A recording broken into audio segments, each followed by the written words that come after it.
누가복음 2장 1절에서부터 14절의 말씀입니다. 누가복음 2장 1절에서부터 14절의 말씀.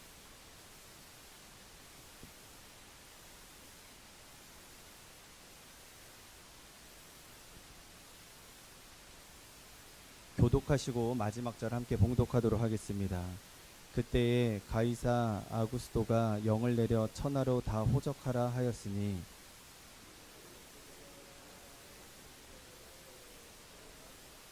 모든 사람이 호적하러 각각 고향으로 돌아가매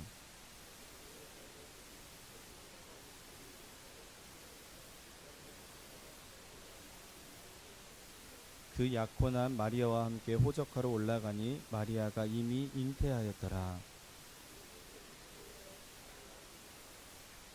첫 아들을 낳아 강보로 싸서 구유에 뉘었으니 이는 여관에 있을 곳이 없음이러라.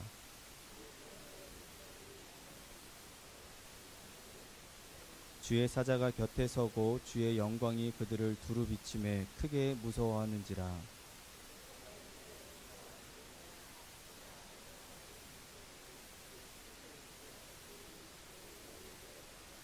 오늘 다윗의 동네에 너희를 위하여 구주가 나셨으니 곧 그리스도 주시니라.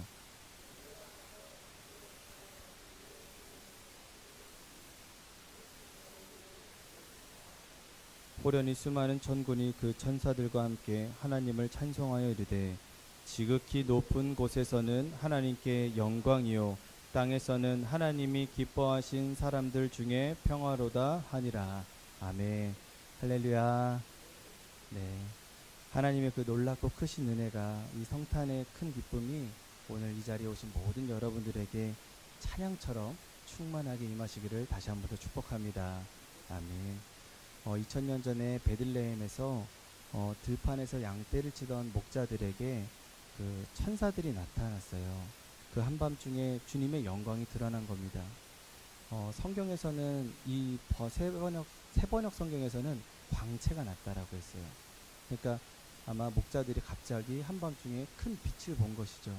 그래서 우리 그 목자들이 깜짝 놀란 겁니다. 두렵기도 하고 놀랍기도 하고.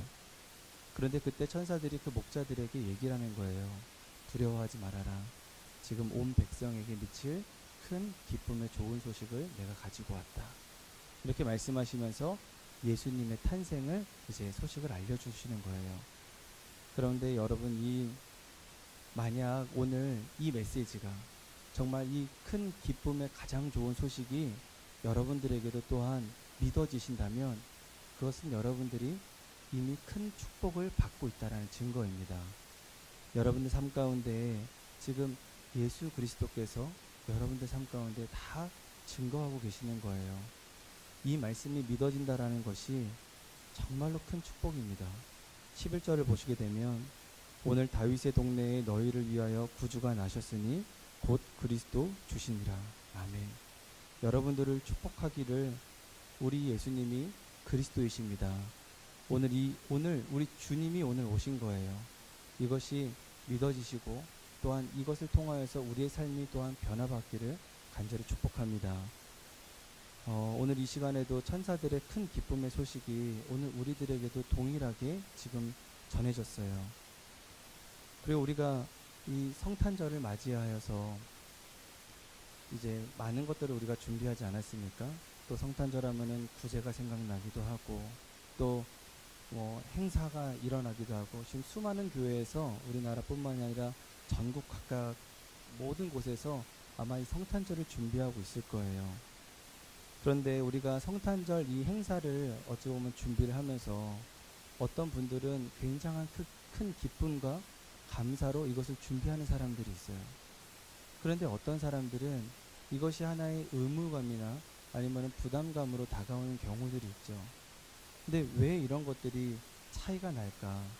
근데 제가 우리 교우들을 봤었을 때는 참 이 마국간 음악회를 정말 열과 성으로 준비하는 것 같아서 참 감사한 마음이 들었습니다.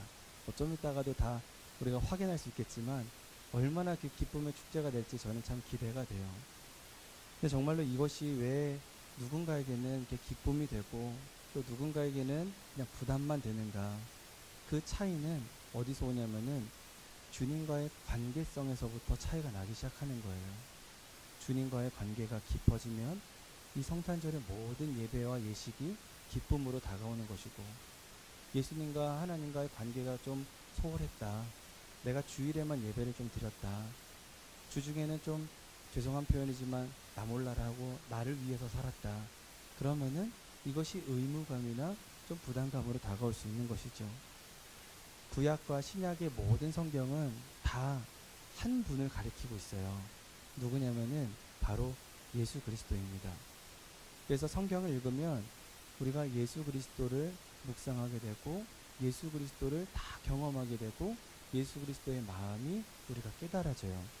특히 이 구약 성경 같은 경우에는 다 예수 그리스도를 예표하고 있어요. 우리가 잘 알고 있는 아브라함, 이삭, 야곱, 여호수아, 모세, 그리고 예수의 족보의 정점에 있는 분 누구시죠? 다윗. 다윗도 결국에는 다 예수 그리스도를 예표하는 겁니다. 쉽게 표현하자면은 그림자와 같은 거예요. 본체가 있고, 그리고 그 본체의 그림자와 같은 사람들이 이제 그 구약의 그 선지자와 같은 사람들인 거죠. 그런데 우리가 그림자를 보면은 대략적으로 그 본체의 느낌을 알 수 있어요. 아, 풍채는 이렇겠구나. 아, 이 사람이 남자인가 여자인가, 아니면 혹은 머리가 길 것이다, 짧을 것이다. 대략적인 것을 우리가 알 수가 있는 것이죠. 그런데 우리가 그 본체에 대해서는 분명하게 알지를 못해요. 그것이 구약의 한계입니다. 그런데 그것을 우리에게 선명하게 보여주시기 위해서 이제는 예수님께서 이 땅에 오신 거예요. 우리 고린도전서 13장 12절 말씀을 보실까요? 다 같이 봉독합니다. 시작. 우리가 지금은 거울로 보는 것 같이 희미하나 그때에는 얼굴과 얼굴을 대하여 볼 것이요, 지금은 내가 부분적으로 아나 그때에는 주께서 나를 아신 것 같이 내가 온전히 알리라. 아멘. 여기 지금 말씀을 보시게 되면은 거울로 보는 것 같이 희미하다라고 얘기했어요. 그러니까 지금 우리가 생각하는 그런 거울이 아닙니다. 그러니까 그 당시에는 대리석, 아니면 혹은 좀 잘 사는 집안이다 그러면 청동 혹은 구리, 이런 거를 반듯반듯하게 닦아서 그걸로 우리가 거울로 사용을 하는 거예요. 그러니까 거울이 희미하게 느껴지는 겁니다. 거울을 보더라도 희미하게 보이는 것이죠. 그런데 이제 주님의 얼굴을 이제 우리가 대면할 수 있게 되는 겁니다. 성경에서 얼굴을 본다라는 의미는 그 얼굴과 영광이라는 단어가 같게 쓰여져 있어요. 그러니까 얼굴을 분명하게 바라본다, 얼굴을 본다, 이게 어떤 의미죠? 주님의 영광을 우리가 목도하게 된다, 그런 뜻입니다. 주님의 영광이 그러면 우리는 또 무엇을 의미하신지 다 아실 것입니다. 바로 예수 그리스도예요. 이제는 거울과 같이 희미하게 바라보는 것이 아니라 이제는 예수님을 우리가 분명하게 아주 뚜렷하게 바라볼 수 있게 된다라는 것입니다. 요한복음 1장 14절입니다. 말씀이 육신이 되어 우리 가운데 거하심에 우리가 그의 영광을 보니 아버지의 독생자의 영광이요 은혜와 진리가 충만하더라. 아멘. 여기 보시게 되니까 예수 그리스도가 곧 하나님의 영광이라는 거예요. 오늘 이 시간 아기 예수님을 통하여 주님의 영광을 목도하는 시간 되시기를 간절히 축복합니다. 다시 한 번 더 고린도전서 13장 12절을 보시게 되면은 밑에 제일 후반절에 보게 되면 그때에는 주께서 나를 아신 것 같이 내가 온전히 알리라. 아멘. 이제 예수 그리스도의 영광을 우리가 목도하게 될 텐데 그때에는 우리가 온전하게 알게 된다라는 거예요. 온전하게. 예수 그리스도께서 이 땅에 오셨고 또 예수 그리스도께서 이 땅에 오신 이유를 우리가 분명하게 알게 해주실 것인데 그 분명하게 알게 한 것이 무엇이냐? 바로 하나님의 사랑이라는 겁니다. 예수님께서는 하나님과 동등된 분이셔요. 그리고 하늘에서 영광을 받아야 마땅하신 분입니다. 그런데 그 예수님께서 이제 이 땅에 육신의 몸을 입고 종의 형체를 가지고 이 땅에 오셨어요. 그런데 왜 이 땅에 오셨습니까? 이 땅에 오셔서 예수님께서는 분명하게 본인이 무엇을 해야 될지 사명을 분명하게 하셨어요. 무엇이냐면은 십자가에서 그 사명을 감당해야 된다는 것을 아셨던 것이죠. 근데 누가 그 사명을 감당하고 싶겠어요? 다 더 잘 되는 것을 바라지, 지금보다 내가 조금 더 잘 되는 삶을 바라지, 내 삶의 결론이 죽음이고 누군가에 대한 오해이고 내 이런 것들을 자꾸 이렇게 폄하하고 하면은 누가 그것을 하고 싶겠습니까? 결과가 뻔한데. 근데 그럼에도 불구하고 예수님께서는 하나님의 말씀과 그 사명을 위해서 이 땅에 오셨습니다. 왜 하나님께서는 또 예수 그리스도를 이 땅에 보내셨습니까? 결국에는 우리를 너무 사랑하셔서 그런 거예요. 우리 한 사람 한 사람, 우리라고 표현하니까 좀 와닿지 않는다면 나 한 사람을 살리기 위해서 이 땅에 예수님께서 오신 거예요. 그러니까 우리가 분명하게 그때에는 하나님의 뜻을 알게 된다라고 하셨는데, 또 얼굴과 얼굴을 대면하여 주님의 영광을 바라본다고 했는데, 그것이 곧 예수 그리스도를 바라보면 하나님의 사랑을 우리가 깨닫고 경험할 수 있다라는 것입니다. 마태복음 11장 27절을 보시게 되면, 내 아버지께서 모든 것을 내게 주셨으니 아버지 외에는 아들을 아는 자가 없고 아들과 또 아들의 소원대로 계시를 받는 자 외에는 아버지를 아는 자가 없느니라. 아멘. 그러니까 예수님을 통하여서 하나님을 알 수 있다라는 거예요. 예수님을 통하여서 하나님의 마음을 알 수 있다라는 것이죠. 그러니까 예수 그리스도를 바라보게 되면 하나님의 마음 또한 우리가 알 수 있게 되는 것입니다.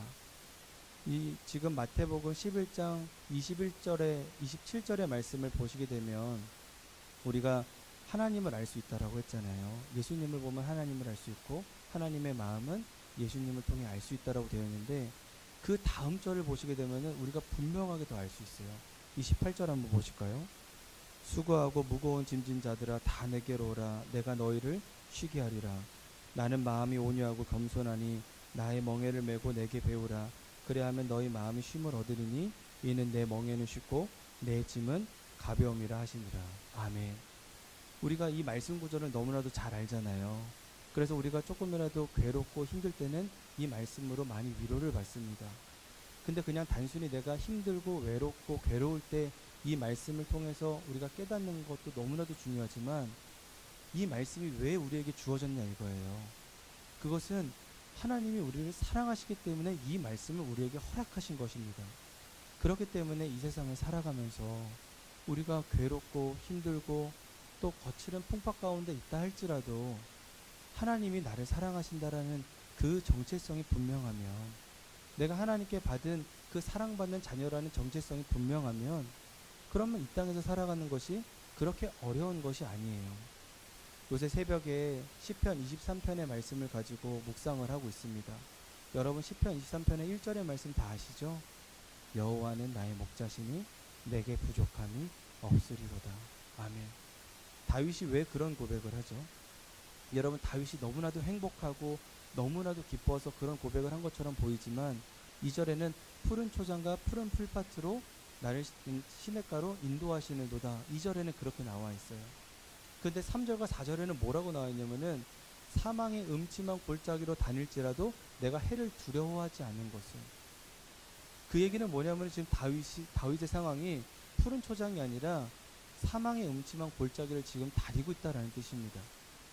그런데 5절을 보시게 되면 뭐라고 말씀이 나와 있냐면, 원수의 목전에서 나에게 잔치를 베풀어 주시고 기름을 부어 주시며 나의 잔을 넘치게 채워 주신다고 하셨어요. 이 얘기는 주님의 은혜가 풍성하게 우리에게 베풀어 주신다라는 뜻입니다. 그러니까 우리는 자꾸만 내 상황과 환경에 의해서, 내 또한 감정에 의해서 왈가왈부하고 또 무너지기도 하고 이 예배 가운데서도 참 힘들기도 한다고 생각하지만, 사실은 하나님이 나를 얼마나 사랑하고 계시는지는 이 예수 그리스도를 통하여서 우리가 명확하게 알 수 있다라는 거예요. 그렇기 때문에 이 성탄절이 누군가에게는 기쁨으로 감사함으로 다가오는 것이고, 누군가에게는 그저 하나의 의무감이나 부담감으로 다가오는 이유는, 내가 주님께 받은 그 사랑과 은혜를 정말 누리고 사느냐, 거기에서 차이가 있다라는 것입니다. 오늘 여러분들에게 진심으로 또한 감사를 드리며 또한 권면해 드리는 것은, 주님께서 여러분들을 얼마나 사랑하는지 몰라요. 주님께서 여러분들을 얼마나 사랑하신지는 지금 이곳에 계시는 것이 그 증거입니다. 이 성탄절날 제가 참 가슴이 아팠던 것은 지금 가게 문들을 열어놓고 있어요. 오늘 소위 말하는 대목이잖아요. 이제 좀 있으면은 막 몰려나가서 사람들이 식당을 찾을 거예요. 그래서 오늘 가족들끼리 아주 오붓하게 식사를 할 겁니다.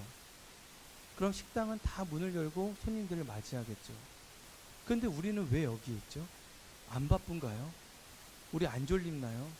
그러나 우리는 하나님의 사랑을 받은 택한 백성이기 때문에 그 은혜가 너무나도 소중하기 때문에 이곳에서 예배를 드리는 것입니다. 그 증거는 여러분들이 이미 사랑받고 있다라는 것을 이미 누리고 있다라는 증거인 것이죠. 오늘 이 2024년도 성탄절 예수님께서 이 땅에 오셨습니다.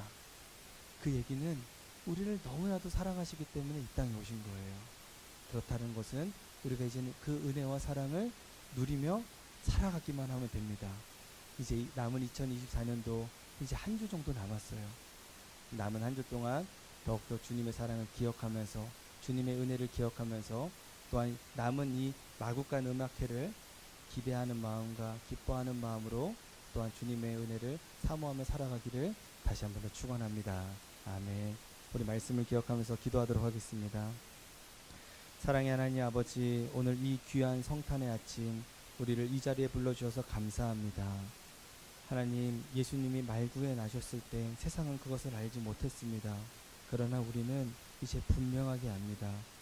그 작고 연약한 아기 안에 하나님의 크신 사랑과 구원의 계획이 담겨 있음을 믿습니다. 주님의 은혜와 진리를 우리 삶 속에 가득 채워 주시옵소서. 주님, 오늘 우리가 기억하기를 원합니다. 예수님께서 이 땅에 오신 것은 우리를 구원하기 위하여서 오셨습니다. 이 놀라운 사랑을 우리가 단순히 듣고 지나가는 이야기가 아니라 우리 삶의 중심에 두게 하여 주시옵소서. 예수님을 깊이 사랑하고 그 사랑 안에서 이웃과 나누는 성탄절이 되게 하옵소서. 하나님, 이 시간 우리 주변을 돌아봅니다. 아직도 예수님의 탄생 소식을 알지 못하는 이들이 있습니다. 그들에게 이 복된 소식이 전해지게 하옵소서. 우리의 말과 삶이 복음을 전하는 도구가 되게 하여 주시옵소서. 또한 주님께 기도합니다. 오늘 이 성탄의 기쁨을 온전히 누리지 못하는 사람들도 있습니다. 병상에 누워 계신 분들, 외로움 속에 계신 분들, 마음의 상처와 아픔을 가진 분들에게 주님의 빛이 비춰지게 하여 주시옵소서. 그들 동안 주님 안에 참사랑과 평안을 누리게 하옵소서. 주님, 우리가 성탄절을 맞아 무엇보다도 감사드리고 싶은 것은 이 땅에 예수님을 보내신 하나님의 계획이 오늘 우리를 통해 이루어지고 있다는 사실입니다. 우리를 하나님의 자녀로 삼으시고 주님을 예배하며 살게 하신 은혜에 감사를 드립니다. 우리의 삶이 예수님의 탄생을 증거하는 예배의 자리로 바뀌게 하시고 날마다 하나님 나라를 이루어가는 도구로 사용되게 하여 주시옵소서.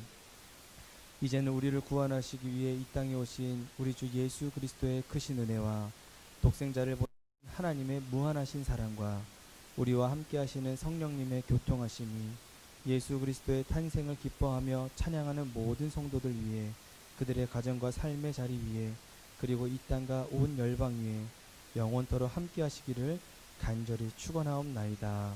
아멘.